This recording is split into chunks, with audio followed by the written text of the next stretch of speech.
All right, welcome in everybody. Another episode of Watch and Score live streams. And with just myself and Josh this weekend. Alex can't be with us, unfortunately, but hopefully he'll be here next time. I'm sure he might be watching potentially, or he'll watch later on. We'll see him back in the future. But yeah, it's me and Josh with you this weekend. How you doing, my friend? Hey, all was good. Exciting fight here today. Hey, I'm happy to be back in the mix. I was down and out with a little sickness there for a minute, but I'm back. I'm ready to go. All right, good man. It's good to be back for another live stream. It's been about 3 weeks since our last one. I think we ended up missing last weekend, unfortunately. But we are back. We've got some boxing to just kind of touch upon. We won't go too long in this because I don't think there's been too much that's happened since we last were together. But let's just have a quick look at results that I've forgotten about. I'm just getting BoxRec open right now. Quick shout out to Boz, who's always here as usual. Thank you for stopping by, Boz. I know we're a little bit late. Apologies for that. I'm just going back onto BoxRec. I can't remember the last fights we were discussing. Yes, I think we'll go back to the 7th of October. Lee Wood knocked out Josh Warrington after what was, I thought, a very good start for Josh Warrington. He seemed to be the Josh Warrington of old, kind of going in, overwhelming his opponent. He had that great stamina that he's famous for. And it looked like he was doing a good job up until the point of the shot from nowhere, pretty much, and Lee Wood saved himself again. Josh, did you see this one? What did you make of it? Yeah, I was actually at a boxing event, so I couldn't watch it live, but I was getting the updates on Twitter, and I saw that it looked as though Warrington was pretty much winning, dominating the early portion, and then I had to put my phone down. Next thing you know, it ended up being Warrington being knocked out by Lee Wood, and I was just like, whoa, crazy. So I pulled it up there and saw the actual knockout. So I ended up seeing the long form highlights that they did place on the Zone. I didn't see the fight in its entirety, but the highlights, this was about, I want to say 9 to 11 minutes of such. And of course, Warrington, who's always game, he was very much game in the early portion of this, and man, he just got a little bit too, I don't know, full of himself maybe, or a little bit just thinking he had a bit more power behind those punches, and he was just kind of going in with no regard, and he got caught. And I got to give it to Lee Wood, who, man, he knows how to dig himself out of a hole, because he was down. I will say that Lee Wood, of course, there was mention that he looked a bit drained at the weigh-in, and I know he mentioned after the contest in itself that was his last fight at 126. So yeah. He's going to be moving up. He had been in top form. I think he can continue to maintain that form, especially if the weight is the main crux of why he didn't start out too hot in this contest. But hey, he bailed himself out by getting that knockout, and I got to give him props. It was a beautiful thing as far as knockouts are concerned in the brutal sport of boxing, I guess you can say, the sweet science of things. But it was a pretty nice combination that he laid into Warrington, and I knew he was done from the moment he went down. Yeah, I remember on the night there was a replay, like obviously afterwards, and you showed it in slow motion, obviously, and bloody hell, there's about 6 or 7 shots that all kind of pretty much landed flush on him. And then he showed it again in real time, and it was like, oh yeah, speed there. He just came out of nowhere and landed those shots on Warrington. He was all over the place. There was obviously controversy about the stoppage and whether it should have been allowed to carry on. I can kind of see an argument both ways. He was staggering around a lot. It was right at the very end of the round as well. I think the bell had just gone. But he wasn't facing the ref, and I guess that body language wasn't good. I thought the cornerman might have come up onto the corner a bit too early as well, potentially. But then again, if the bell was literally going just then, they're just ready to be up for the corner, I guess. But I didn't think that helped his cause. And then he turned around on 8 apparently, and he was ready to go. But yeah, he waved it off. Yeah, so I do feel a bit bad for Warrington in that regard, because he probably could have continued, especially with another minute rest between rounds. Maybe this was kind of his redemption moment, and he was there. He was taking control. I will say that sometimes with those knockouts, the ref, they're closest to the action, and just being an official on the amateur side, sometimes you're looking directly in the eye of the fighter, and you can just see that they aren't necessarily there in that sense, as far as having all of their senses. And they say, or the motto is, I'd rather stop 1,000 fights too early than one fight too late. So sometimes you got to go with the referee. Now, there have been early stoppages. Me just seeing this one, I think you kind of allude to the same thing. Just the way Warrington got up, you could tell he was very much hurt. So the referee was right there, and he made a call. Yeah, agreed. So Lee Wood goes. He's a bit of a resurgence. Well, he lost the last fight, didn't he? But that's a good win for him to come back and get in the mix right again. For Josh Warrington, maybe he needs to think about what he wants to do in future. I'm not sure if I've heard any mutterings of whether they want to retire or carry on. I assume they'll both carry on, because I guess they've still got time ahead of them. I think Josh Warrington's slightly younger, still only early 30s, I think, so he's probably got a bit of time left. He does, especially if staying at the weight there. But for Wood, I think it's there are a number of interesting fights that come up, but two of them, one that is easier to make, I would think, is Joe Cordina, and that could be something super special right there. Another one I just like to see, because of how game Wood is Emmanuel Navarrete, but whether or not that one happens is another story, though. That'd be a good fight, that wouldn't it? Nice clash of styles, probably. Okay, quickly then, on the undercard of that, there was a ladies fight. Terry Harper and Celia Breakus fought to a draw. Did you see that one, Josh? No, I didn't catch the contest. I do intend to watch the replay. From what I've read on it, many seem to think that Terry deserved a nod. I know that following Terry on social media, she was 100% A1 in training leading up to this, so she was in tip-top shape. I was surprised that it ended up being a draw, and this was Breakus, who at one point retired. She's back now, but certainly she's in her 40s now and not necessarily in the prime of her career. So I was very much surprised. So I do need to go back and actually watch this just to get a full view. But as I mentioned, there was the notion that, hey, Terry might have deserved a nod there, but it's very interesting. So Terry keeps her titles and moves on. Maybe there's a rematch, and hey, that will put a little bit more onus on Harper to get it done potentially sooner next time out, because I know that she was coming into the contest confident. Yeah. All right. Well, let's move things along then. I want to get through these so we can just move on to our scoring. On that same night, there was Zurdo Ramirez getting the points win over Joe Smith Jr. That was a 10-round contest. I thought it would have been 12, but there we go. Did you catch that one? What did you make of that? I didn't see this one.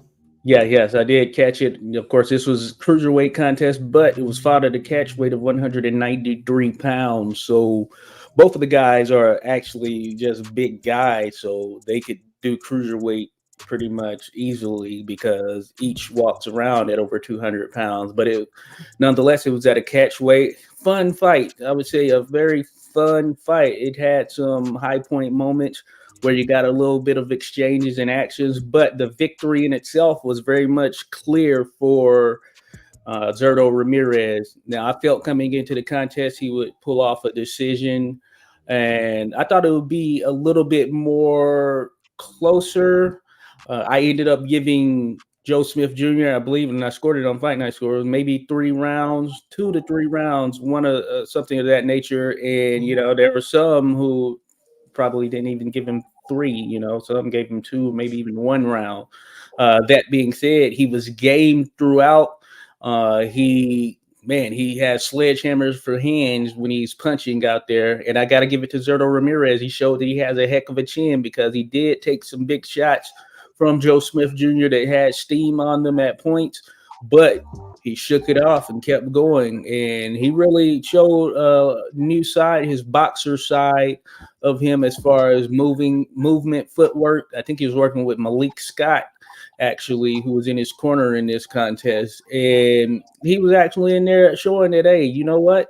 Despite what you may think of me, I can move a bit. I can employ some of this good footwork and actually try and outbox an opponent. Now, with Joe Smith Jr., you're going to get what you're going to get because he's going to come forward looking to bludgeon an opponent and just try and get him out of there for the most part. So that ended up being what it was, and clear victory for Zerto Ramirez, who moves on. I think he's, going to operate at cruiserweight now, and the size works well for him. And I think that he could really be an interesting fighter in the mix right there, especially if he goes up against the likes of Jay Opataya, who is a cruiserweight champion up there, an action guy. Both of those guys would make for some pretty solid action. And for Joe Smith Jr., he mentioned that, hey, he had to go back and see what's next for him. But he said, he wasn't going down, so he may continue to operate at cruiserweight himself. So I look forward to seeing what's next for both of them at this point. Yeah. All right, cool. Let's move things quickly on then. There was last weekend, Tim Tszyu got a win over Brian Mendoza. Did you want to mention anything on that one briefly? Which one was that, Larry? Tim Tszyu against Brian Mendoza. Got a win. Yes. Tim Tszyu, Brian Mendoza, excellent fight. Dark horse fight of the year candidate. Oh, really? Okay. But it's not going to win. It didn't have as much sustained action, but it was certainly, I guess you could say, dark horse territory. And both of the guys were bringing it. Brian Mendoza, super tough. He took some huge shots from Tim Tszyu, and he threw some stuff back, though Tim Tszyu has the more effective punches throughout the contest in terms of those that you could see that were really moving Mendoza. But Mendoza was game, 100% game. He didn't back down from the moment. He didn't back down from being in Australia, that territory, and he continued to march forward. It's just that Tim Tszyu, offensively, his poise, it was just a bit overwhelming, I would say. And he was able to really bust up Mendoza, who's faced in the aftermath of the contest, not like the worst we've seen or anything, but you could just tell he had been in a scrap. And for Tim Tszyu, not much damage. There's a little bit red in the face, but he didn't really take much damage. He just has this way about him where he just knows how to cut the ring off. He stays on an opponent and he lays into him. I mean, he throws punches in combination, and they have steam behind him, and he's just going to be successful until someone can get in there and maybe outbox him, not get caught in any of the exchanges, get caught on the ropes or anything of that nature. But certainly that's easier said than done because Tim Tszyu, he just found what works for him. And I like his composure. He always seems to maintain composure because even in exchanges, when another fighter is battling back, he doesn't get too reckless. and his punches, they just get to where they need to get to with the right authority. So he pretty much won the majority of the rounds against Mendoza. I'm pretty sure I scored this, or I believe I did score it on Fight Night Scores, but essentially it was Tim Tszyu, and it wasn't in question in that sense. So pretty solid, very, very good win against a very game fighter who was coming in with momentum. So kudos to Tim Tszyu at 154 pounds. I mean, it's between him and Jermell Charlo. Jermell Charlo needs to go down there and make that fight happen. He said he would. And if this fight does happen, I think it's a good one. I think Charlo, he's shown that he can get in there and he can mix it up pretty well with varying styles at 154 pounds. But, man, it's just going to be tough. And I mean tough to defeat Tim Tszyu right now. And Charlo will be the favorite in that contest in all likelihood. But that being said, certainly not one where it's definitive. And, I could see it. I could see many who just kind of are dug into the sport leaning towards Tim Tszyu in that contest, because the type of pressure that he's going to put on him is not going to be very much different from the type of pressure that Canelo put on Tim Tszyu or put on Jermell Charlo as well. And I think that Tim Tszyu is strong enough to cause some damage as well. So we'll see. But I look forward to that matchup. I hope that's the one that gets made of all the contests that have been thrown out there for Jermell Charlo. Yeah. I mean, that is, like, you can kind of say that they are the number 1 and 2 in that division now, wouldn't you say? So, that's the fight that definitely needs to be made at super welterweight. Yeah, man. So Tim Tszyu keeps going. It's good to see. He's an exciting fighter. So yeah, hopefully there's some more good stuff, good matchups to be made next year. Before we talk about last night's action, just want to give some shout outs. Thank you for the people that have stopped by already. And in chat, Mr. Pads is here. Good to have you on board. Alex Vega's made it today. Thank you for coming, Alex. We'll see you in a future stream. Bruce Gas Boxing as well has come along, so hello and thank you for stopping by. We'll get onto our scoring very, very shortly. We'll just touch on the events from last night. I'm not sure how much you'll have seen from the cards over in the UK, but there was Jack Catterall versus George Linares last night. Did you see that one at all, Josh? So yes, actually, I was able to catch that one. I caught some of the early before the bell prelims as well, but I didn't catch a lot of the middle stuff. But I did see Catterall Linares. Good fight, actually, in terms of I felt that Linares coming in, I thought he would be knocked out or something of that nature. And you know what? He was game. He came in shape. The weight looked well on him. Looks well on him, 140 pounds, and matched up in there against Catterall. Catterall wasn't too much bigger, so Linares, he was on the front foot for probably the first 7-8 rounds or something of that nature, and he was really looking like he was trying to bring it. That being said, I only gave him 1 round of those first 7-8 rounds, and that was the second round. But you could argue potentially the third. That being said, I just felt Catterall, he came in with a game plan. I'm going to counter here in the early portion, which he did, and he found success in doing so, especially considering that Linares was pressing him. And then it eventually got to a point there from the middle rounds forward where Catterall was no longer backing up. He was no longer on the back foot. He was standing his ground, and he was pretty much, as we say, in his bag. And Linares just didn't have any answer, and he really got touched up a number of times. Looked like he was going to go down. Amazingly, yeah, there was no knockdown, right? But it looked like it was going to happen there a few times. That being said, Linares, he held out until the very final bell. Now, I think that if Catterall would have pressed even more, he potentially could have got him out of there. And I would say the contest in itself, no question that Catterall is the winner. The boss list he had it 117, 111. I actually had it 119 to 108 or something like that. whatever it is when you only give a person one round. But that being said, Linares, I think he still has something left in the tank, but I would think that the glaring thing for me was just you could just tell that with Linares, he's just a step behind from a speed perspective. Like the footwork, the angles, they were there. It just was not at that speed and efficiency that we're used to seeing Linares when he was in his prime. So it would have been an even better contest had it happened like 5, 6, 7 years ago, of course, but that's well wishing. But that being said, he still has something left in the tank there, Linares, and 147 isn't too bad for him, or it didn't look too bad for him.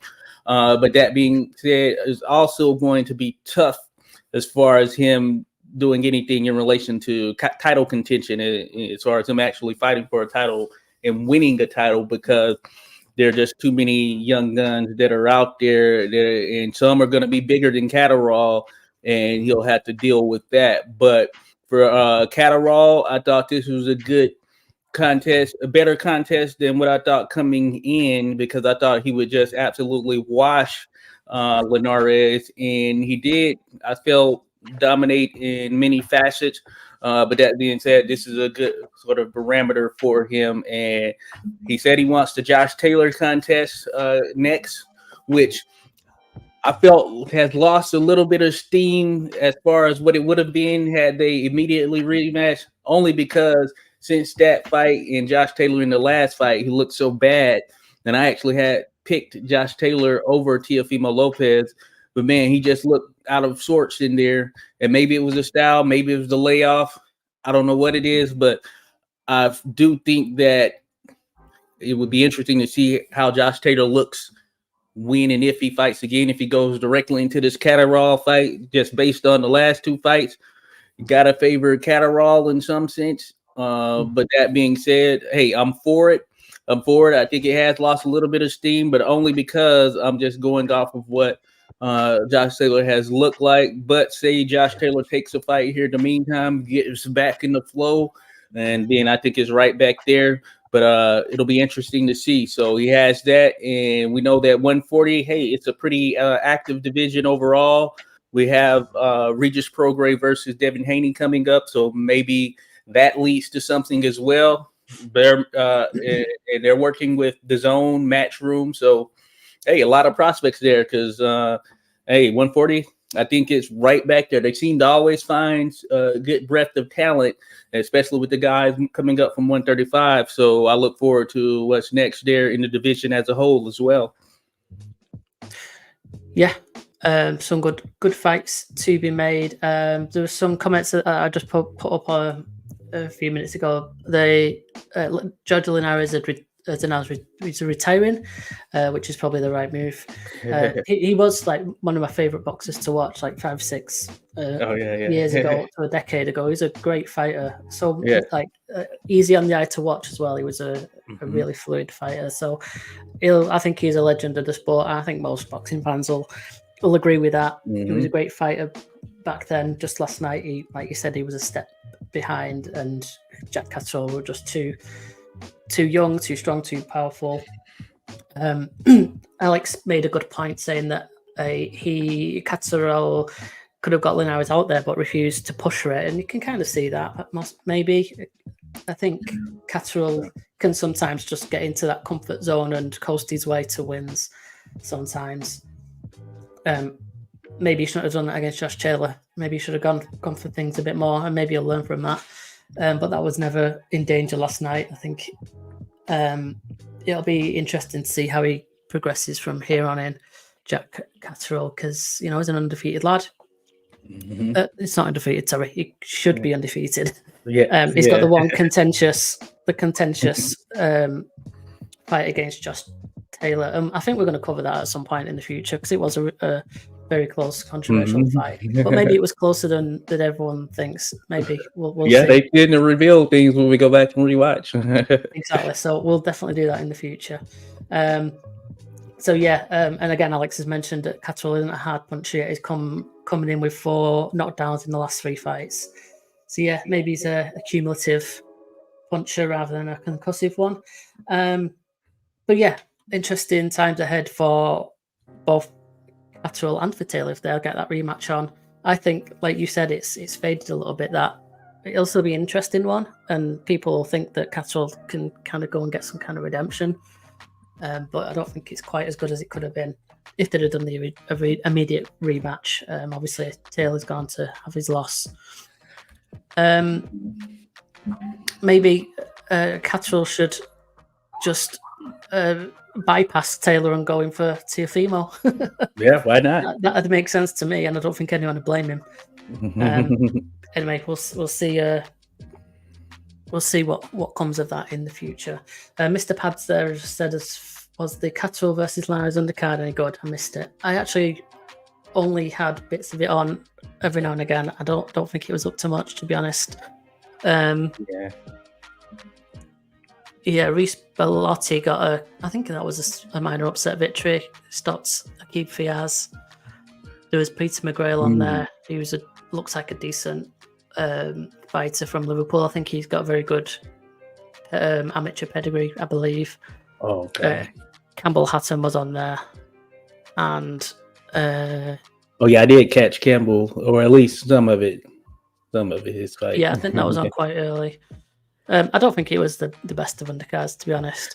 No, it wasn't. I did catch Muhammad Ali as well. You know, not the one you're thinking of. It's a different Muhammad Ali, of course. The prospect Muhammad Ali, but yeah. Let's move things on to the Alexis Rocha versus Santillan fight. Obviously, I've not seen any of this. It was overnight for us in the UK. But I believe, was that an upset victory? Give us the lowdown on this one, Josh. Well, I guess you can say it was an upset from a name standpoint. So I knew Santillan coming in. I thought he would be game, but I thought Alexis Rocha would be too much for him. And Rocha, of course, Golden Boy is really pushing him. And he had been in pretty much top form since that loss to Rashidi Ellis. And as a matter of fact, I was saying on the stream that, hey, if they fought again, I thought that Rocha, just given the form he'd been in, that he'd get the victory over Ellis in the rematch. Now, styles certainly make fights. Giovanni Santillan, I think many people didn't know what would be coming as far as his style, but what you saw was a man that was 100% game for the moment. And Alex Rocha, he had a lot of momentum coming into this contest. His name is being thrown out there with Terrence Crawford. They're really pushing for that, as well as he was being viewed as, hey, just one of the best of the division, the 2, 3, 4 at the top of the division. And Santillan said, not so fast, my friend, because he looked big. He looked strong in there. And for Rocha, he felt and tasted the power that was coming from Santillan. And in previous fights, especially on this streak that Rocha's been on since taking on Rashidi Ellis, he was usually the guy that would outmuscle the guys. He would bring the fight to the guys who looked like they were trying to or wanted to gain an upper hand. And he would be the one coming out, landing the bigger, harder punches. And it was reversed with Santillan, who really just kind of came in and with that sort of peekaboo style defense. And he was taking what Rocha had to offer and dishing it out to the point that Rocha no longer had much to offer.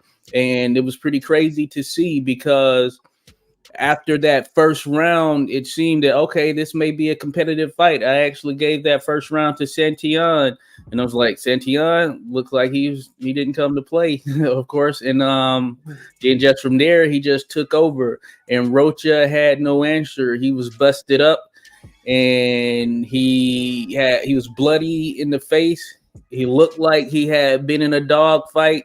He went down multiple times, and even when Rocha got up and he tried to fire back, just, out of desperation, Santillan is just having no effect on him. It's like momentum or adrenaline had kicked in, and Rocha, he looked frustrated in actuality when he was getting up from those knockdowns, or not even frustrated. He just looked like a guy who, hey, he didn't have an answer. To be honest with you, he didn't know what was. He didn't understand. See, like, and I would assume it would be like if I were in his shoes, it'd be like, what the hell do I need to do? What the hell do I need to hit this guy with? To get him up off of me, and that I see that message there, Alex, and yeah, that is pretty funny. So if Santion doesn't hit hard, then he just hits hard enough to be able to stop Alex Rocha. You know what he does with anyone else, we'll see. But he certainly was giving the business to Rocha. So Santion, he's the new name there up top as far as taking that place of where Rocha was headed, and he's going to be thrown out there. Whether he gets one of the big names, that is a huge question, of course.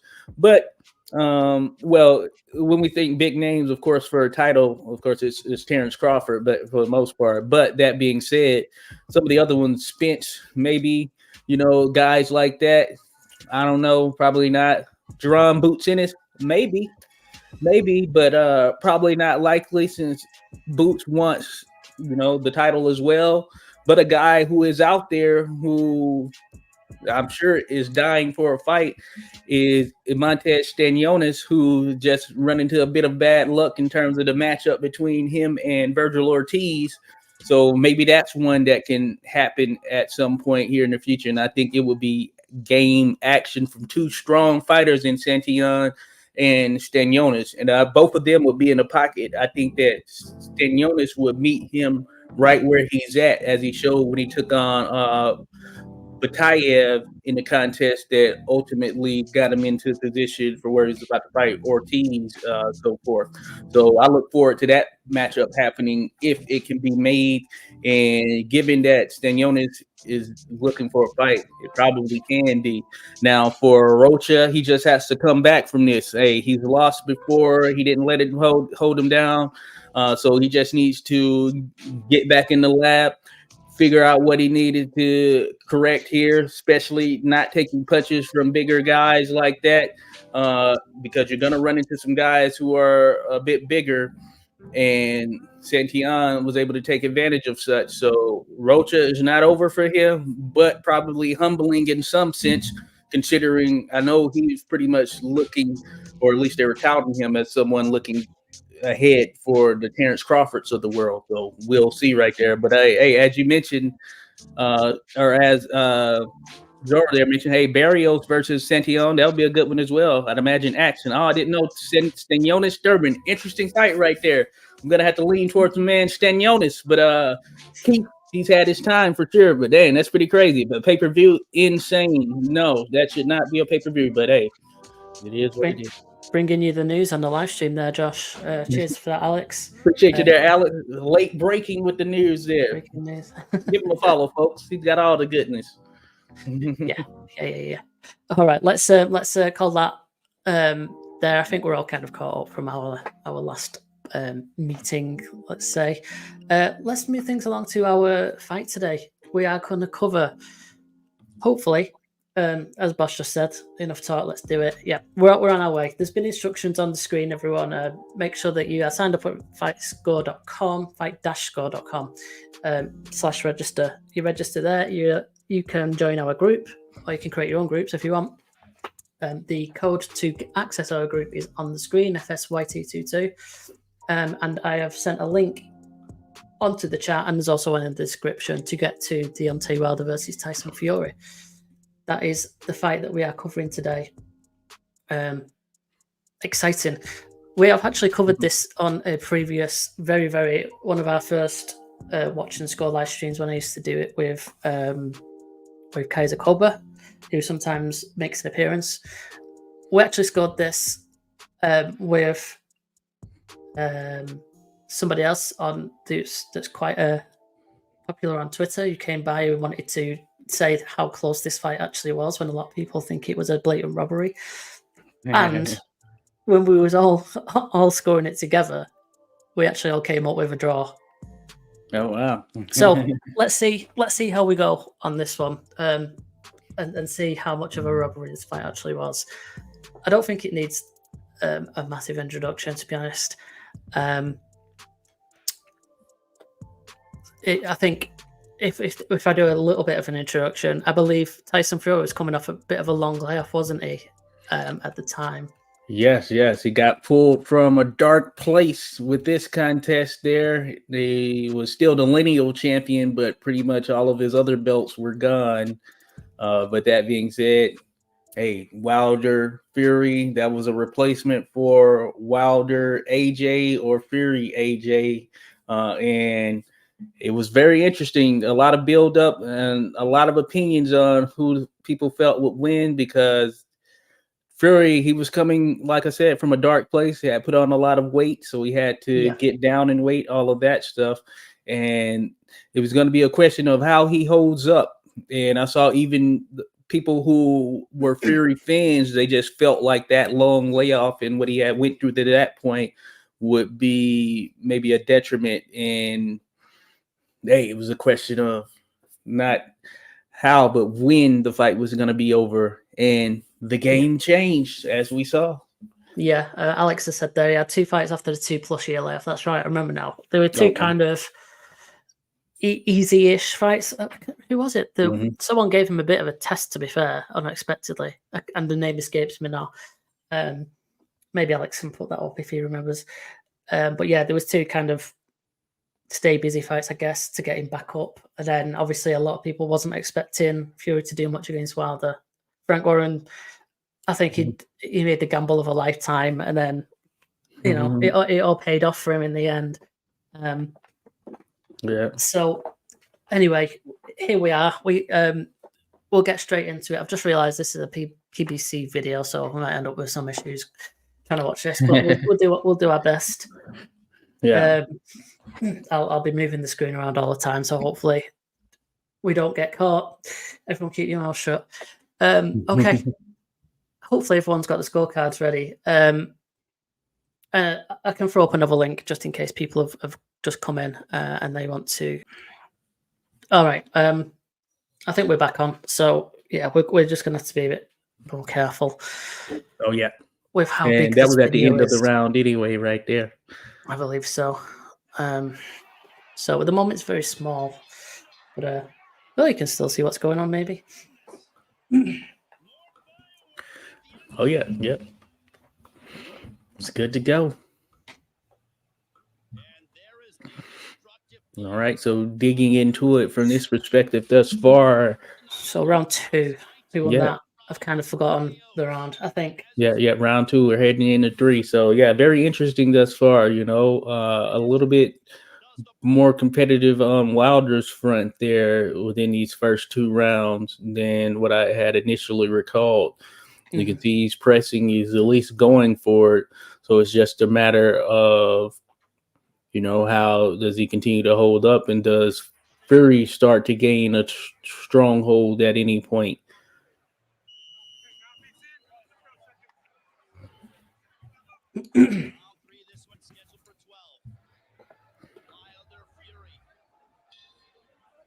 Coming into this contest, Wilder had just defeated Luis Ortiz.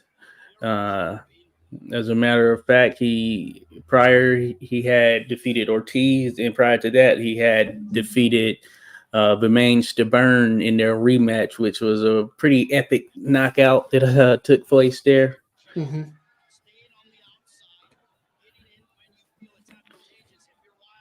So he had pretty good momentum as far as the knockouts were concerned. But no doubt and no question that this was the stiffest test for Wilder to date.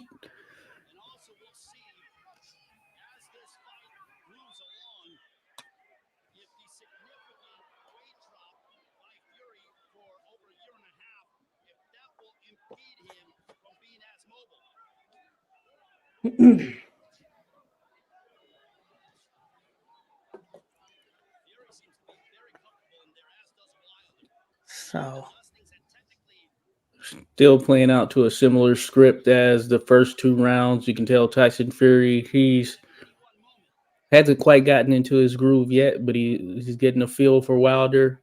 It seems to be kind of just measuring what he's got to bring to the table.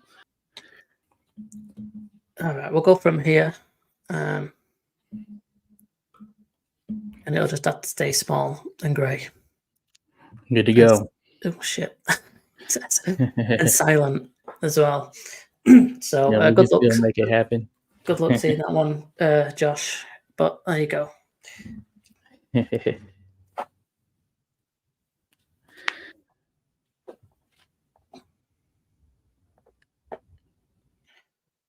So if we lose it again, then maybe we'll just have to watch without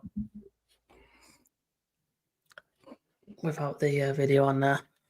Oh yeah. But this round, again, I've kind of forgotten what's happened. Maybe a closer round. Yeah, somewhat. You still had a little filling out going on, but both have landed some interesting shots. Very landed a bit more, I guess you could say, in this one. The more telling blows. Who has that? Sorry. Nice end end. of the round. Nice end to that round. Things are shaking up. Yeah, punches are being thrown. That's all you can see. Hey, you can zoom in a bit. I zoomed in. Oh yeah, nice that's shot a good from point. Fury there. Yeah, you can zoom in on you.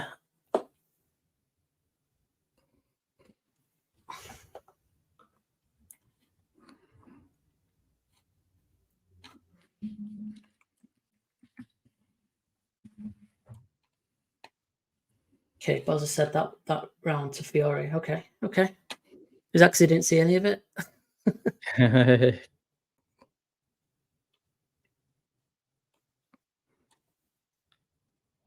Oh, Ben Davis.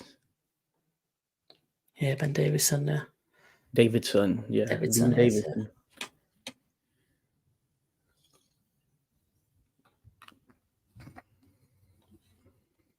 Did they have a falling out, him and Fury?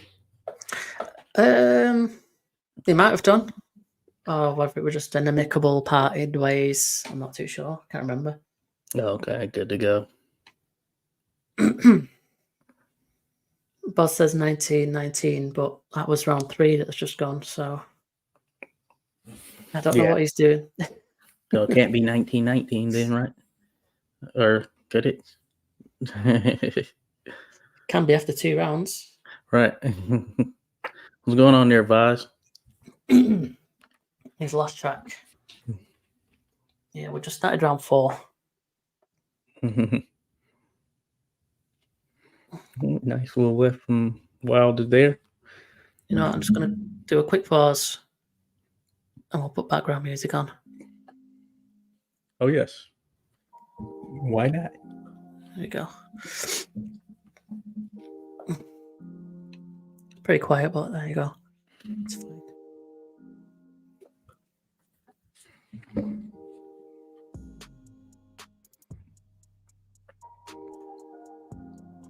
Get it there a little bit bigger. Oh, yeah.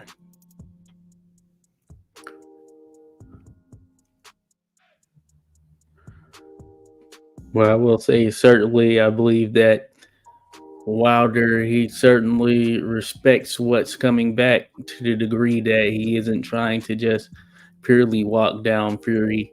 Mm-hmm. And Fury, certainly from a mentality standpoint, isn't the back down type. So this is sort of a new area for Wilder in some sense.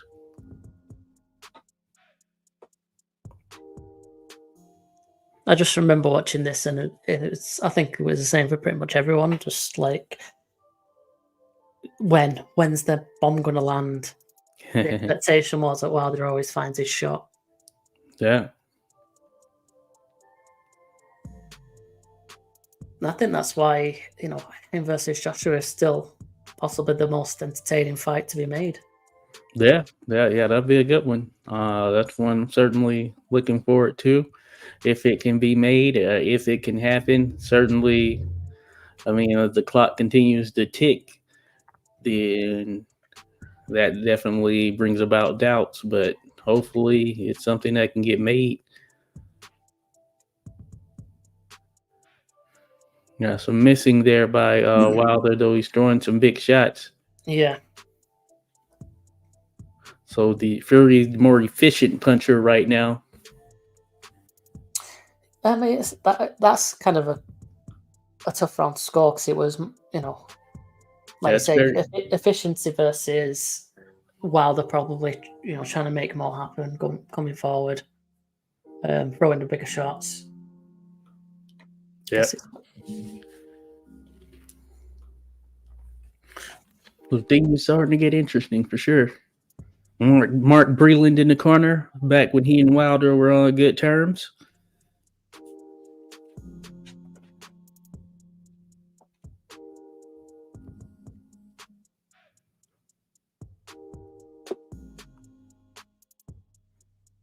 Bit of a replay there. Good job. Mm-hmm. Oh, Wilder. Great timing on it.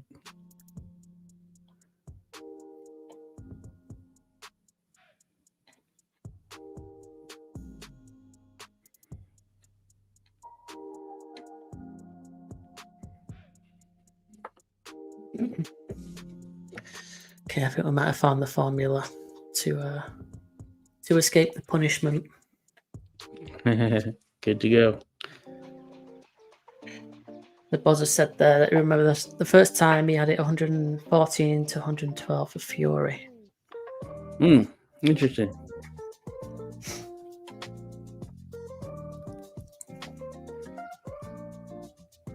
There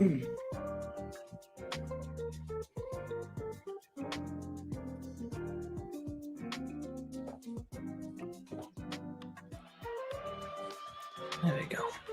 With the commentary back as well. With background music and the commentary, that might throw it off. Yeah, any little thing to kind of keep it thinking. Keep it throughout. Wondering what's happening. Yeah, neither guy has fully committed to anything major at this point. Still, a lot of respect and filling out going on there. But we're seeing more and more touches coming from both. Yeah. See, Fury's kind of warming to it now a bit. He's got that kind of that shimmying, keep myself moving and bouncing around, and don't let Wilder set up for them big shots. Yeah, and then just gets to his in, and he knows that he can outbox him. I think he found out in that second round, was it, where he kind of tagged him at the end, and he probably felt that Wilder felt that as well. So he just needs to posture himself well enough to avoid the big bomb. Yeah. Hey, one thing I can give these guys prop for, at least thus far, considering this is the heavyweight division, is the fight is being fought in the middle of the rings. We don't see them really on the ropes. And a bunch of sloppiness as far as holding and grappling. So yeah, that worked out stylistically.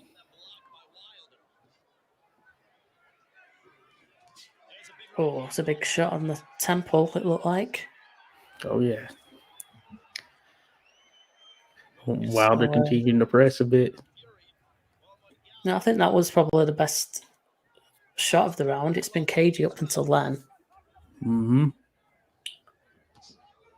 I think Fury's controlled the round more.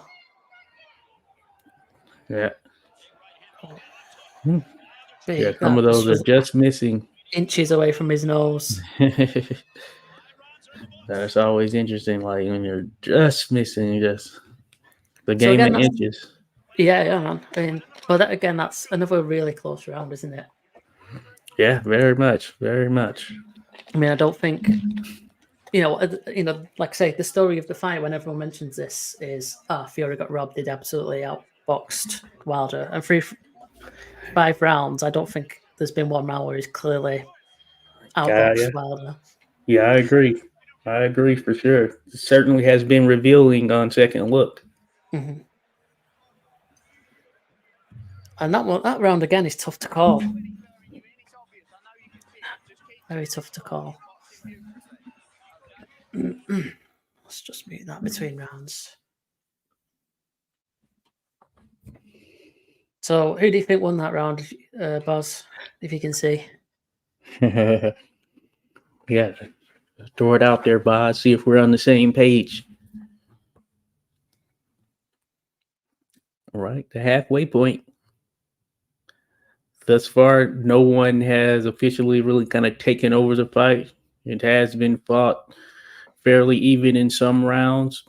You'd have to say that maybe slight edge to Wilder as far as what he was able to land.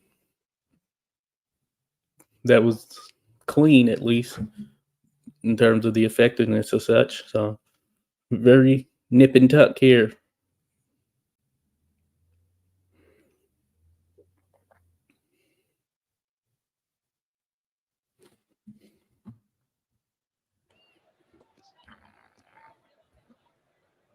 Don't get carried away there. That's the wrong button. We're now into round 6, Boz. Just realised that we've not done a pause and looked at the scorecards, but we got interrupted. We'll continue on to round 8, and then we'll have a quick look at what we're scoring it.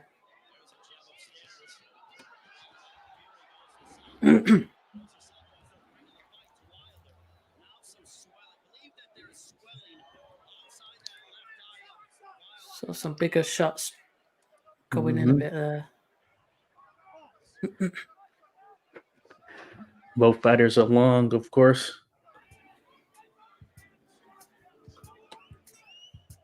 So we're seeing a little bit of swelling outside the left eye of Deontay Wilder that could be from the jabbing of Tyson Fury. So we haven't seen Wilder take any type of damage. So it's that Wilder getting a bit marked up in the face, so Yeah, clearly, it does show. Yeah, some things were landing there. Clearly stuff is landing, yeah. Cumulative effect.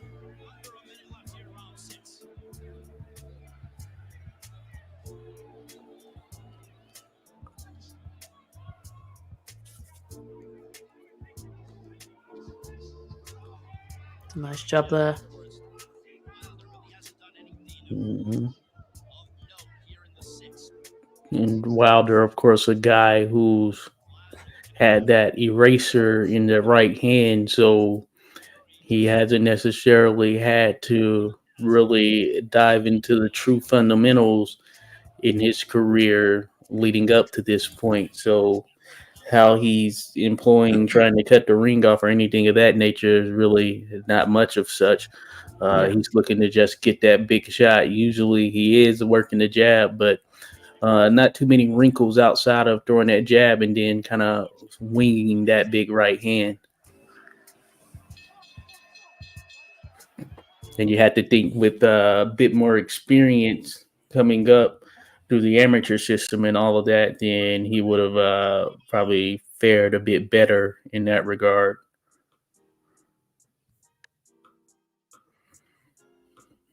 Yeah. I think Fury would control Riddick, that round. Big Daddy Bo, and Devin the Dream Haney.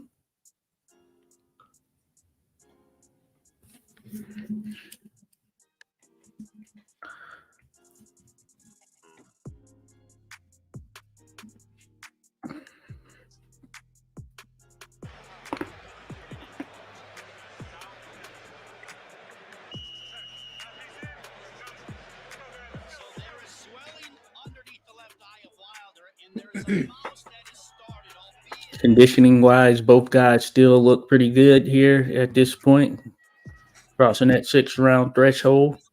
Yeah, and they're still fighting in the middle of the ring, so props. Yeah, I don't think it's been such a hectic pace, has it? So no. Yeah.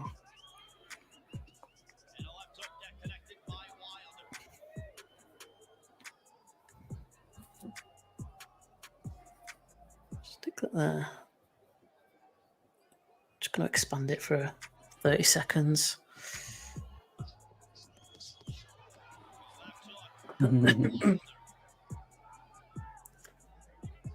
Yeah. Oh, good shots landing there by Fury. I was just about to say that Wilder started off nicely, took centre of the ring, pressing forward, making stuff happen. Wilder, he is, and he getting in a few of those jabs to the body. Deontay Wilder, the bronze bomber, looking to retain his crown. A left hook that caught Fury upstairs.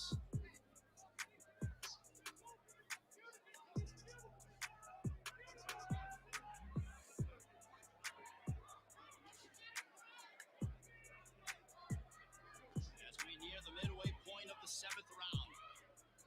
There's a big right hand that Nice right by Fury, slipped that in there. Oh, Another beautiful one too there. That's lovely. Wilder's like, nope. Two very good shots. I'm the one that throws bombs. And he got a nice little uppercut in there as well. See, those were, he employed a reckless manner by which he was throwing those, so nothing got in. against Tyson Fury as he sticks the jab right to the midsection. Throws a big hand. Fury goes backwards. Slight miss there. Wilder's aggressive. Crease. And look. Oh, will Tyson Fury be able to make the bronze bomber? He doubles over a little bit, does Fury. Trying to Close. avoid. It's close to landing. I bet Wilder must watch this fight over and over and think, oh, if that was 2 centimeters longer, if that was 2 centimeters that way. Yeah. This is where a bit more of the polish seeps through in terms of helping out Fury, because his are getting there a bit more in a more efficient manner, as we talked about, a bit more cleaner, while they're just slightly off.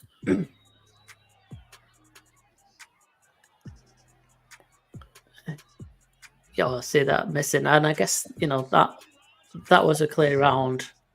Yeah. They're the kind of rounds that you're expecting throughout. But Wilder's swinging for the hills and Fury's, avoiding it and countering. But it's taken up to round 7 for that to happen. Yeah. Yeah, probably two of the better punches of the contest we've seen there. Using that jab to get him off track. The right hand right there looked like that might have caught him on the ear a bit too, so it definitely moved him. That's not normal, ladies and gentlemen. Yeah, I'd say probably the 2 cleanest punches we've seen thus far. Round 8, this one is scheduled for 12. Yeah, definitely.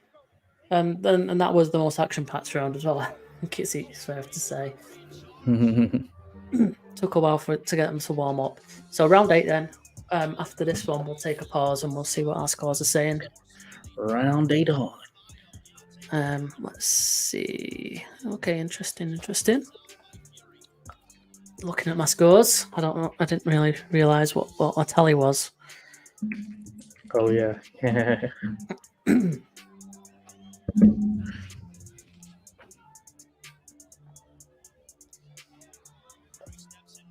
Yeah,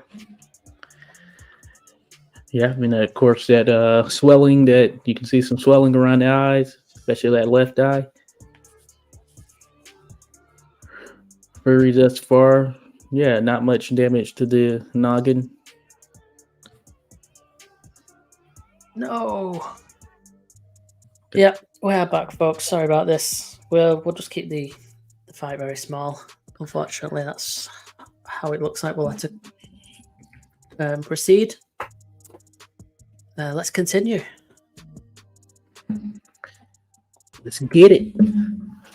Again, round 8. A minute in. We will get through this. We shall. We certainly shall. Get through. Nice right hand slipped in there by Wilder, though not too much behind it.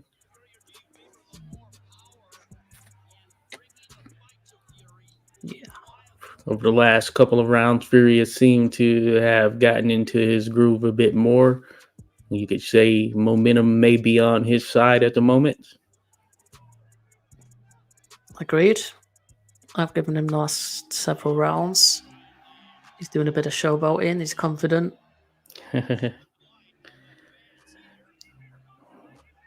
Wilder's still trying to figure out how to get that big right hand in on such a shifty target.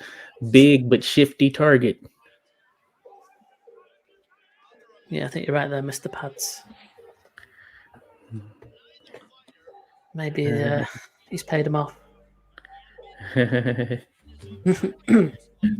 point. But he's going well here. He's found his rhythm. There's a Yeah. couple of good. Like you said, he's fighting a bit more confident now. Yeah. Still jumping around as well a little bit, you know. Yeah. Round 8.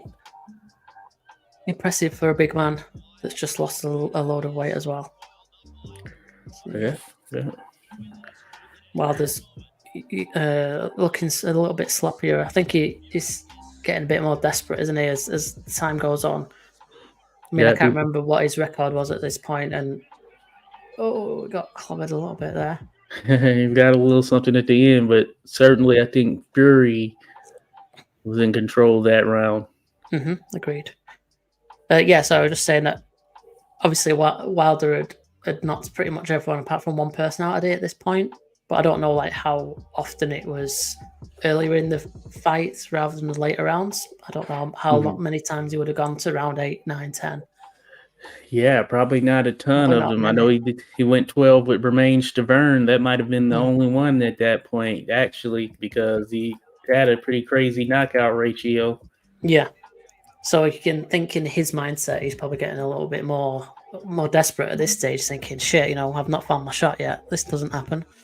Yeah, right. So I'll just take a pause here and just get the score in, and then we'll have a quick look and comparison of our scorecards. Hopefully this works because I've not set it up yet.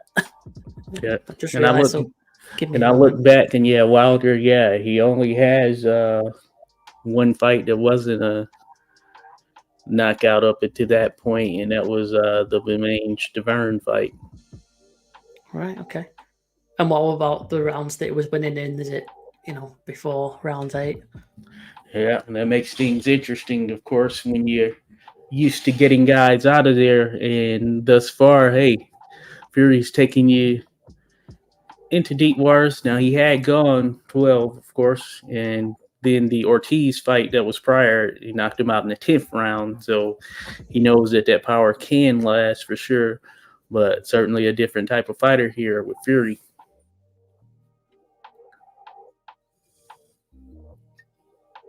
Okay. I'm just trying to get our scores.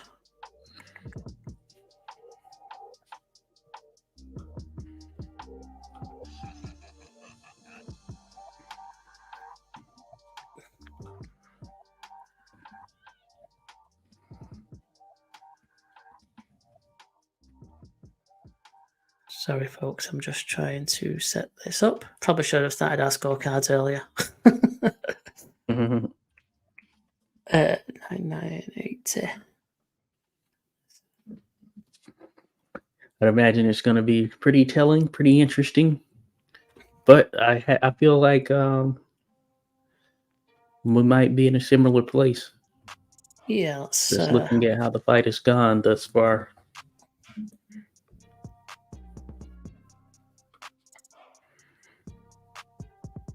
Okay, I think I've got our cards up here. Sorry about that, folks. So yeah, as usual, classic. Boz has created more than one card. But interesting scores. You can see what we've got there. So me and you, Josh, seem to have been watching the very same fight. So we both got it 77-75. We know who the Tyson Fury fan of the bunch is. Boz has given all but one round up to Fury by the looks of it. Yeah. So I have, let's see if this works, myself. Can't Click the button. I can't click the buttons to compare. Oh no, something's gone wrong.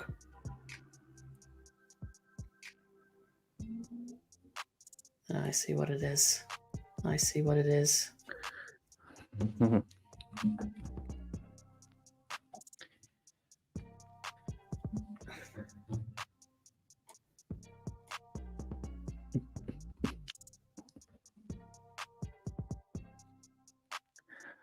I see the blue box. Yeah, I'm editing shit in the browser. Good stuff. So 75, 77. Look at their buy. Says, wait, you guys both like Wilder 3 rounds already? I know you're heavy in favor of Fury there, Boz. I knew you were a fan, but geez. Okay, now I can select us. Our two scorecards compare, and hopefully this works. There we go. Okay, sweet. That works nicely, kind of. Yeah, so let's see how we've come to the same conclusion. I wonder if we scored every single round the same, and it looks like for rounds 1, 2, and 3 at least, we've scored it Wilder, Fury. There we go. We've got some differences, which is good. So this is good. So we have a difference of opinions on round 4 and 5. So I gave it round 4 to Wilder. You went Fury with his counter punching, and I gave it on the front foot. So I guess them two kind of counter each other, those two reasons. So that's good. Round 5, I went Fury and you went Wilder. And I thought Fury controlled the round, and you thought Wilder landing the better shots. So there you go. And look at that. Them rounds 6 and 7 identical, which is good stuff. Very good. That's all 3 factors are exactly the same. And then round 8, we just had Fury winning. So there you go. Not too bad. Who knows what Boz is watching? Yeah, no excuse, Boz. You saw enough of round 2 to make a legitimate pick. Anyway, let's continue. Round 9. Right now, round 9. Things heating up here. It was a close fight.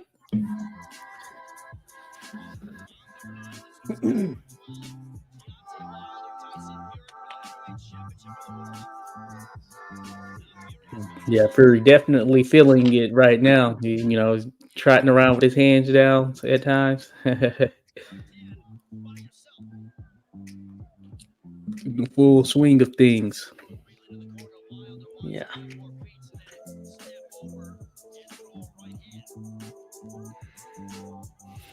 And you got to give it to him, considering the journey he had come through to get to this point, back to this level of fighting once again. Yeah, I mean, like I said at the start, I think.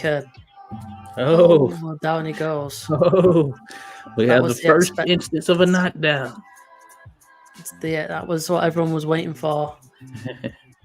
He's not too hurt. Doesn't look like he's too hurt. I don't think, and if he'd landed severely, as Wilder is used to, and this is where he just unloads. Caught on there. He's got the hug tactic down there. Oh yeah, certainly. See, Wilder telegraphing some heck of a left there from Fury. Caught a left, did he, on the way in? And I just remembered our last live stream was actually an early Tyson Fury fight. Remember, against John McDermott? Oh yeah, that was a good one. And so it was a bit of a raw Tyson Fury compared to this version. Yeah, that version of Fury would have went down for the count, probably. Absolutely. You can tell he probably learned a lot from that fight going forward. See, this is where the lack of polished bites comes back to bite Wilder, because those are just thrown with no real precision. He's just landing or throwing those shots with hope of them landing. It's not setting them up in any way and wasting energy. Yeah, it's just pure fighter instinct, isn't it? And swinging. Yeah. So now Swinging at Fury, nothing. he's recovered. He's back in the mix here. He's taunting him. And yeah, and this is in a way it kind of challenges Wilder's authority because typically guys would go down from that punch and it would be over shortly thereafter. Mm-hmm. What you see there, he's coming in at the end of the round, wanting to throw, showing he's fine. Probably good. Yeah, that's an interesting one. Good mind games. Yeah, interesting one. 10-8 round for Wilder. That being said, he didn't really land much outside of that knockdown shot. No, but that's all that matters. Yeah, But I'll be right back. I'm gonna let the fight continue, but I'll be back in a second. All right. Good to go. And Wilder says, okay, you want more? No problem. Here's some of that. All right. Caught him coming down right there. Got to give it to Wilder in that sense, or give it to Fury in that sense.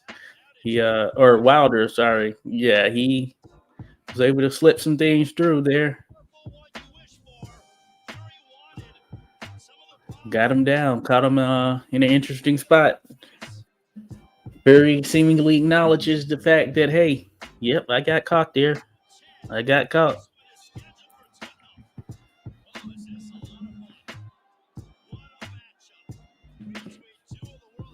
All right, we're back at it, folks.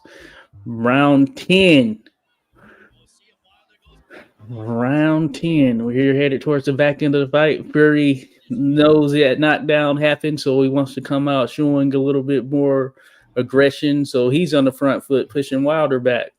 So far, so good. A couple of clean shots getting in there. And Wilder has his hands down a bit more, which doesn't bode well.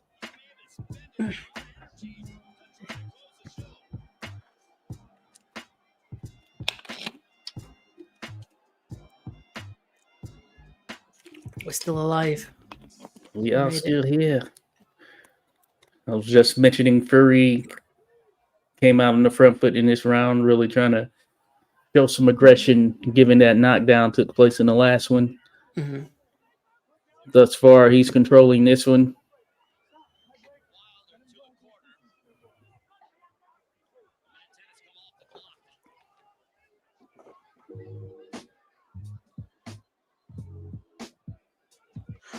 So did Boz give that last round to Fury? I would hope not. I would hope not there, boss. This round is clear already. A no-brainer, he says.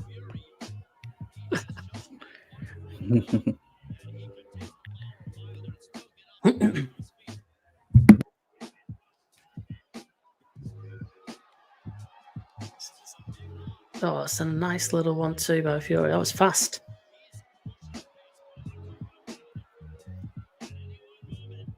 So he's trying to get Wilder into that uncertainty that he was in a few rounds ago. Oh yeah, that kind of cagey, herky-jerky, annoying style. Oh, he got a nice shot in there. That nice right. Indeed, he's been able to slip that right hand in often, so that is finding a home there. Wilder really hasn't found out how to truly block it. Mm-hmm.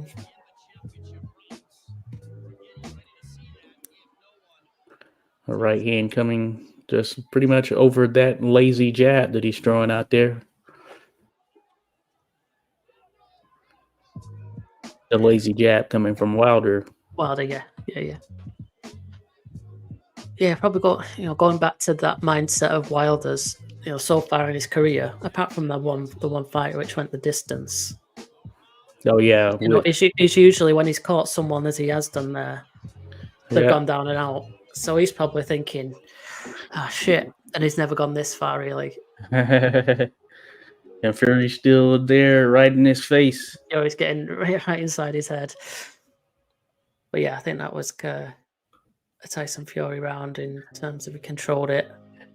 Indeed. And in that fight where Wilder with the distance, he fought more of a cautious fight against Romain Stavern in what was his biggest fight to that point.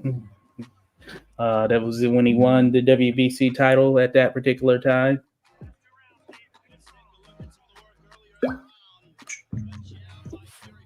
Oh, perfectly through the guard there. Beautiful. Yeah. Nice right.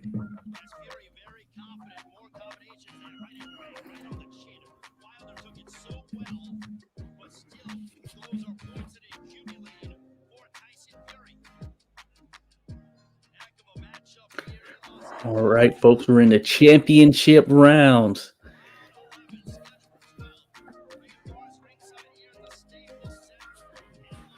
This is what it's all about. Time to bring home the bacon.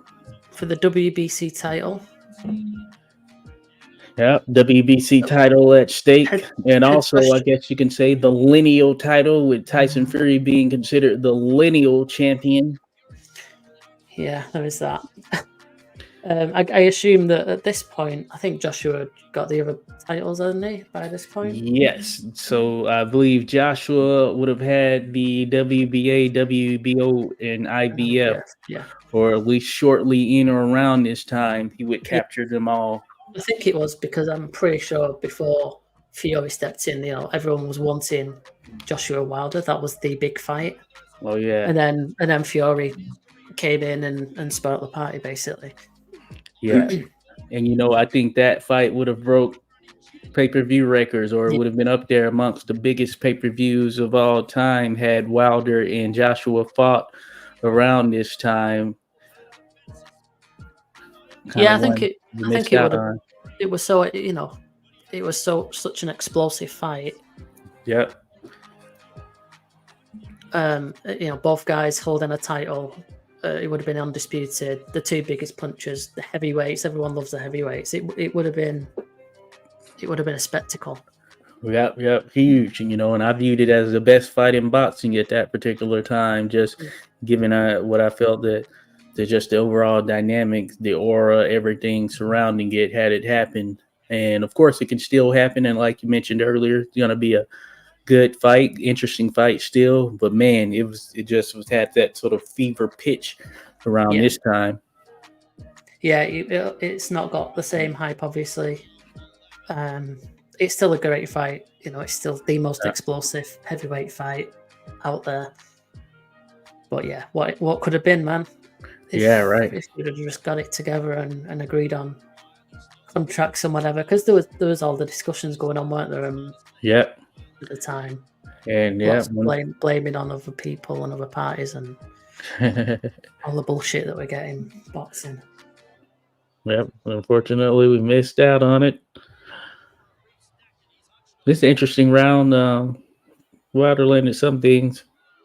Fury probably still more cleaner with it, but Wilder is back throwing. Yeah, it's a pretty close round.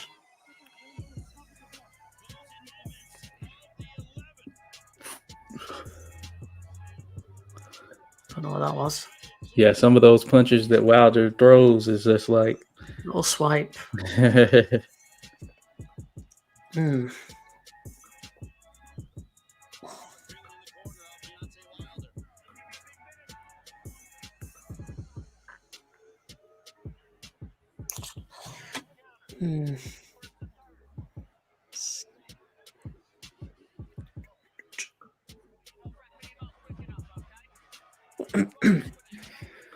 Oh, this is going to be very interesting. Yeah, man.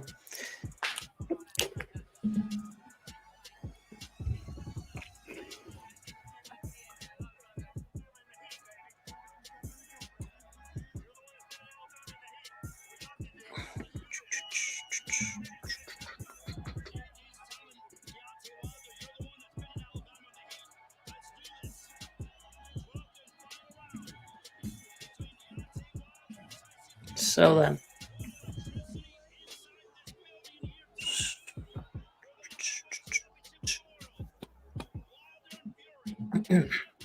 the final round.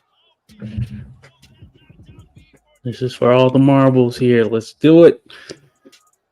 I'm gonna show that one there. Mr. Pad says very fun fight. It was. It was a bit of a cagey first 6 rounds, maybe. Yeah. And then it's got a bit more exciting. They started throwing. Obviously, Wilder's landed some big shots and put Fury down, and we kind of know what happens Woo. here. Fuck me. 2, 3, 4, 5, It's on 6, 6. 7, 8. Yeah. So he was up. Are you making sure? You're just He making was up. sure. So yeah, I was just tested it out. But there is, he's getting time still, he's making him walk. Yeah, so that something wasn't too bad, as bad as people make it out. Yeah. So that's Mm. oh fucking Oh hell! my goodness. How did he stay up from that left wild swing? Then that is insane. You can Wilder look thought at, it was legitimately over after that knockdown. yeah, Wilder's face just then was like, "What the fuck?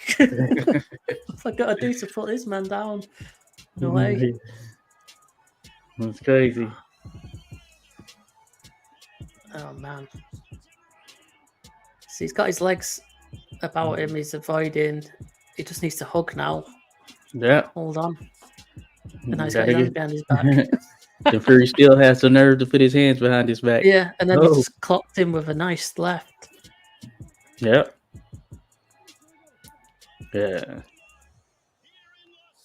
Boz has already got a final score. Well, So yeah, Fury regained his senses.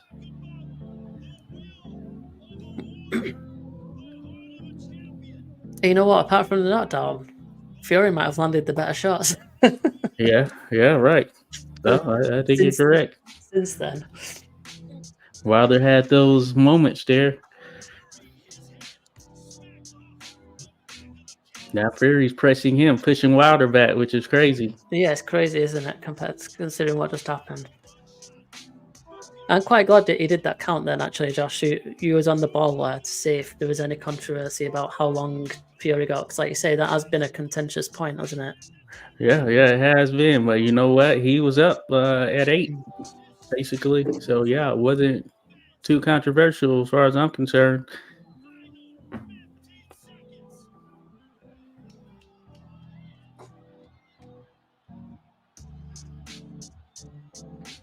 I was wondering if Fury would do enough to make this a 10-9 round, but he kind of let off a little bit. Yeah,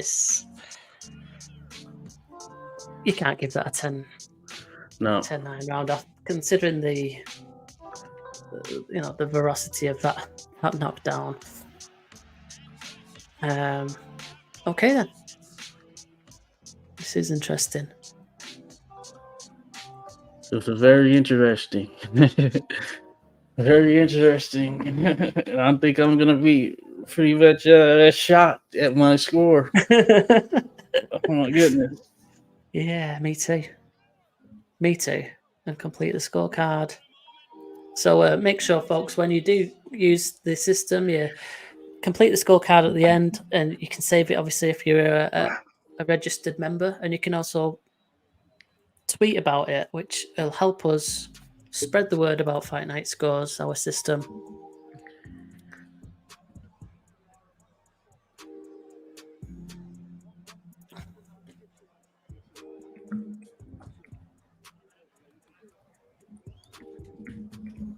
So I think there's probably going to be quite a long delay before they read out these scorecards.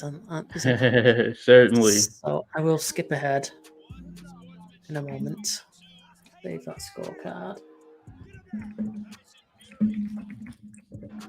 Let's do a pause. It's not letting me skip forward. I can have a look at that replay.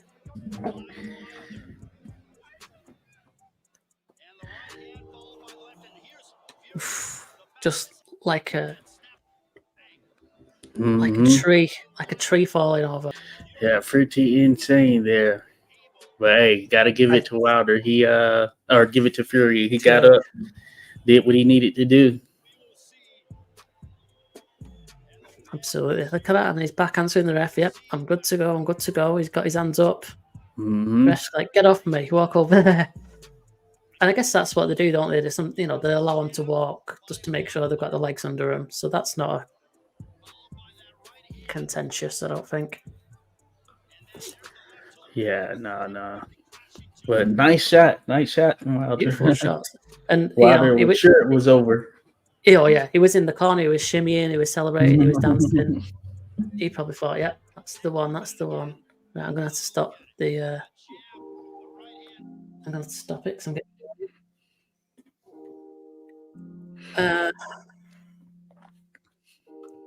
Hopefully, the warning will go away.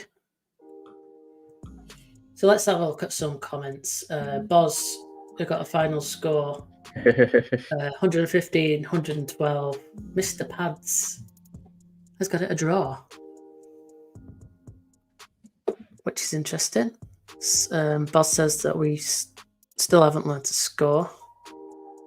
And he wants to watch it again because obviously we got the interruptions and it's small screen. That's fair enough, Boz. So yeah, let's hope. We just move this forward. Interesting.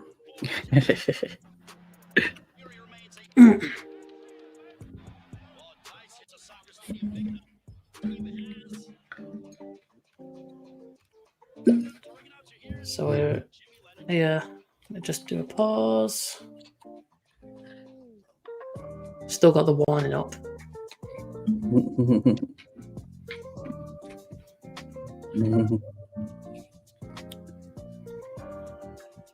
We should be alright, hopefully. Oh yeah, they took a long time with those scars that you mentioned. What's going on over there, folks? Split decision. I think that always adds to the controversy. Why are they taking so long? Yeah, definitely. 115, 111. Okay. For Wilder.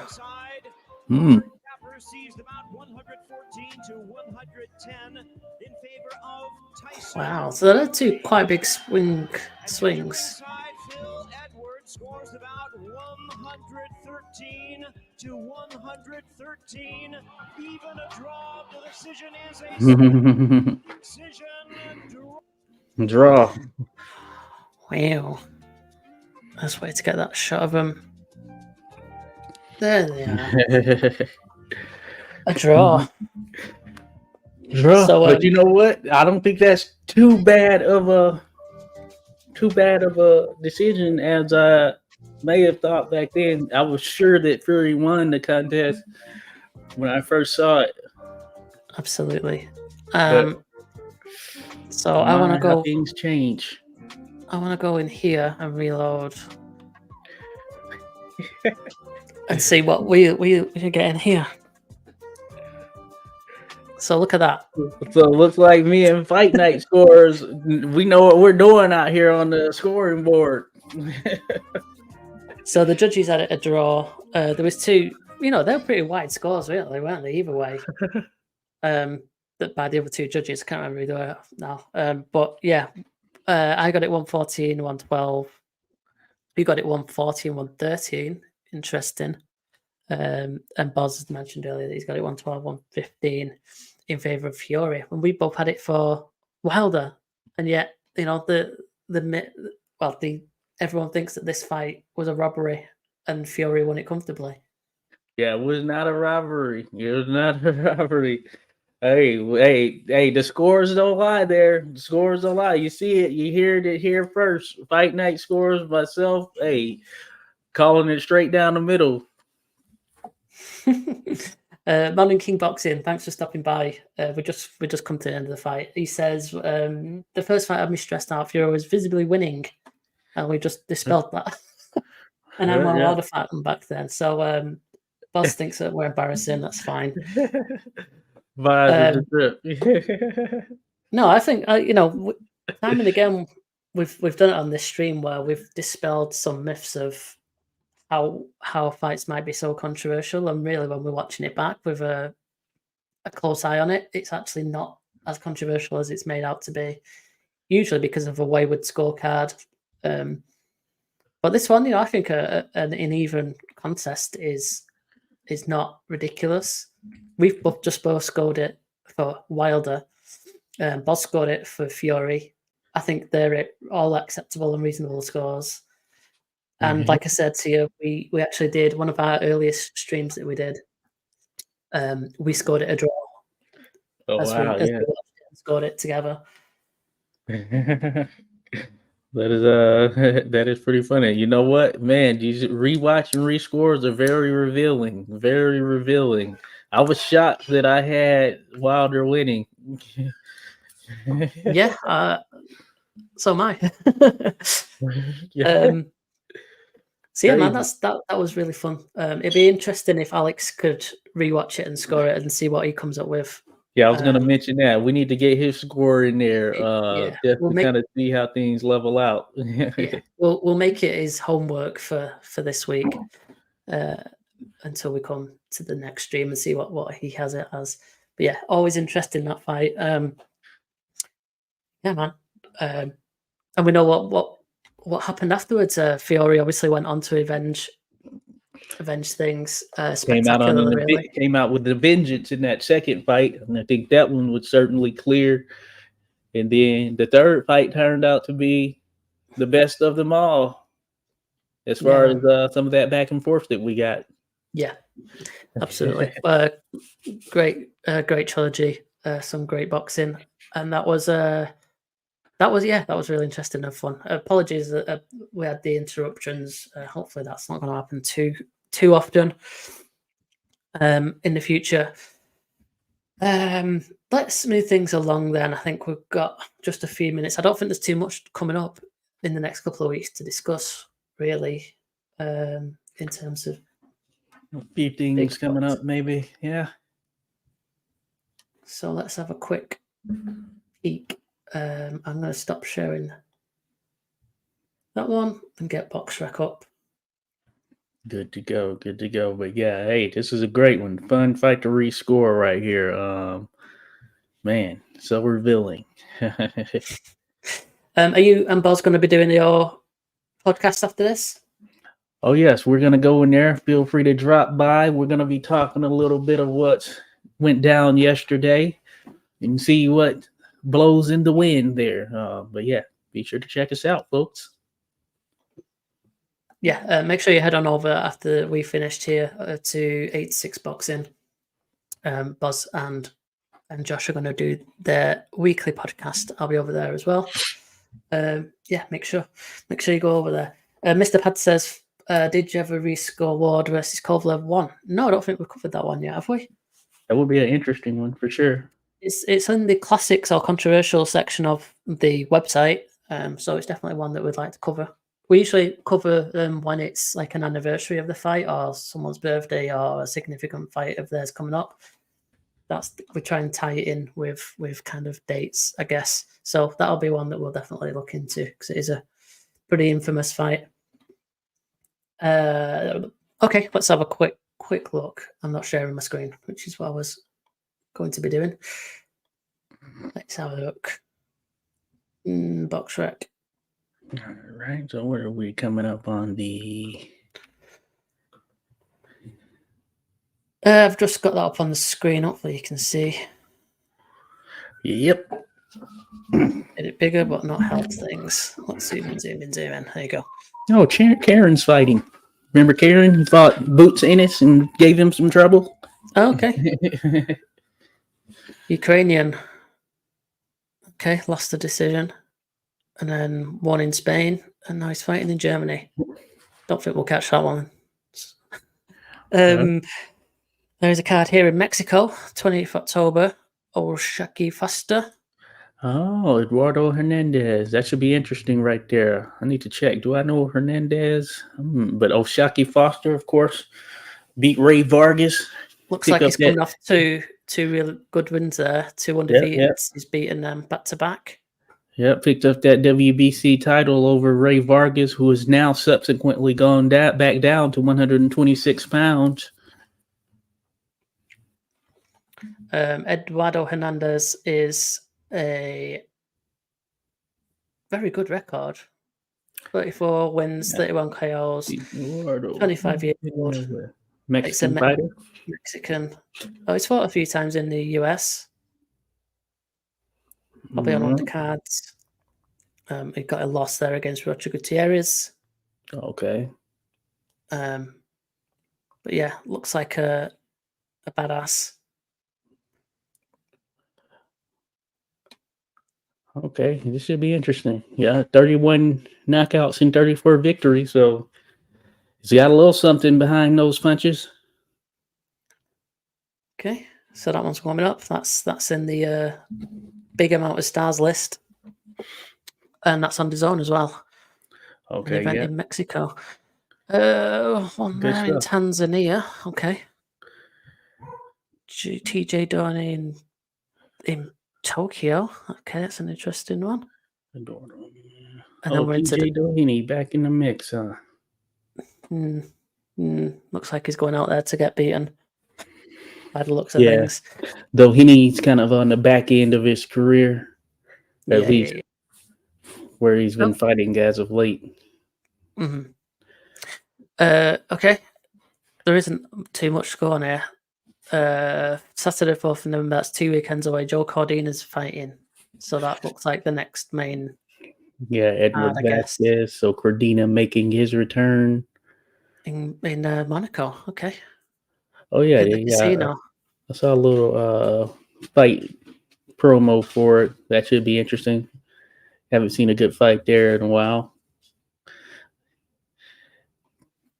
So I'm trying to recall if I. Edward Vasquez is American, 28-year-old, 15 wins, 3 knockouts, and has lost against Raymond Ford a few years ago. Okay. Oh yeah, I know this Vasquez.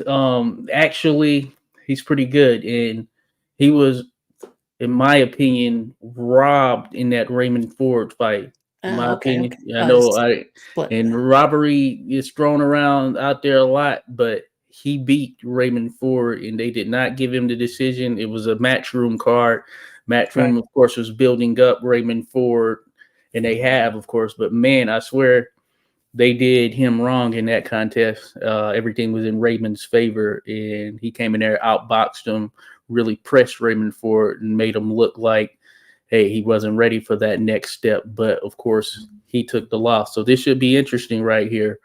Vasquez, he can box. He can certainly box. But that being said, Cordina is certainly, in my opinion, better than Raymond Ford. Mm-hmm. So I had to lean Cordina, especially considering Vasquez doesn't seem to have much pop overall, but no, more of a boxer, be a good fight than a puncher. But yeah, I mean,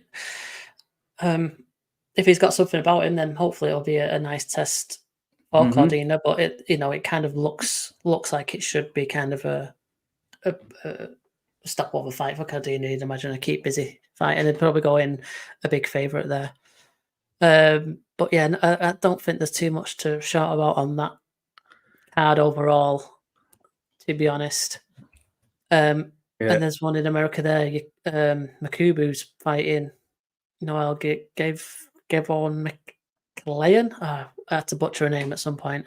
Oh yeah, I think Vaz was mentioning that he's getting another shot at a WBC cruiserweight title, which is interesting considering Badu Jack just knocked him out. Yeah, he always seems to be like turning around, doesn't he? Makubu, he has done for a while. And Trevor Bryan is also fighting there. But yeah, these aren't really all that exciting, I'd say. I think we've got a couple of decent fights coming up for the rest of the year, though. I know there's definitely some in November, December. So obviously we'll focus more on them when the time comes. But for now, I think that can conclude the stream for today. Modern King Boxing has said, subbed, guys, with the notifications on. Thank you very much, Modern King Boxing. Hopefully we'll see you in a live stream in the not too distant future. These are always really quite fun. Appreciate it, Modern King. If you've not already done so, please, everyone else, subscribe and like the video. That helps us, and we will hopefully keep reaching a bigger audience and growing this channel. Like I said earlier, make sure you head on over to 86 Boxing. Josh and Boz are going to do their weekly recap. I guess you look at fights that are coming up as well. To So yeah, that's over at 886 Boxing on YouTube. Make sure you like his video and subscribe to the channel as well. And have you got anything else to add, Josh? Or let's call that a day. Hey, appreciate being here. Good fight, very telling as well. So we'll be coming back again for sure. Have to decide on what fights. So I look forward to it and hope everyone jumps in the mix with us there. Yeah, keep an eye out on Twitter and on our YouTube channel. We'll post up when we know what the next fight is going to be. Usually it'll be every other Sunday. So in 2 Sundays' time, we should be streaming again, just as a heads up. But yeah, make sure you keep an eye out for that, and we will see you in the not too distant future. Thank you all very much for being here. We'll see you again soon. Cheers.